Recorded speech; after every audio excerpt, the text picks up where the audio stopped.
உங்கள் வாழ்க்கையில் எந்த ஒரு நல்ல விஷயம் நடக்க போகுது இல்லை ஜஸ்ட் நடந்திருக்கு அப்படின்னா அதை நீங்கள் வெளியில் யார்கிட்டையும் சொல்லாமல் இருக்கிறது தான் உங்களுக்கு நல்லது. அது படிப்பு சம்பந்தமாக இருக்கலாம், வேலை சம்பந்தமாக இருக்கலாம், சம்பள சம்பந்தமாக இருக்கலாம், என்ன ஒரு நல்ல விஷயமாவும் இருக்கட்டும், அது நடந்து முடிகிறது வரைக்கும் நீங்கள் யார்கிட்டையும் அதிகம் அதை பற்றி பகிர்ந்து கொள்ளாமல் இருக்கிறது தான் நல்லது. அது ஃப்ரெண்ட்ஸாக இருக்கலாம், ரிலேட்டிவ்ஸாக இருக்கலாம், யார் வேணாலும் இருக்கலாம். ஏன்னா எல்லாருமே உங்களோட வளர்ச்சி, உங்களோட சந்தோஷத்தை எல்லாருமே ஒரு பாசிட்டிவ் இதில் எடுத்துக்குவாங்க அப்படின்னு சொல்லி நம்ம எடுத்துக்க முடியாது. நிறைய பேருக்கு அது ஜெலஸாகவும் இருக்கும், பிடிக்காத விஷயமா இருக்கும். அதனால ஒரு விஷயம் நடக்குது, நடக்க போகுது அப்படின்னா அதை உங்களுக்குள்ளே வச்சுக்கோங்க.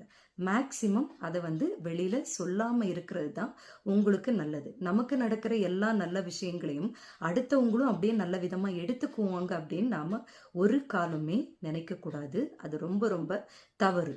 நிறைய பேருக்கு அதுல மாற்று கருத்து இருக்கும், நிறைய பேருக்கு அதுல இஷ்டம் இருக்காது, கொஞ்சம் பேருக்கு பொறாமையிட்டு இருக்கும்.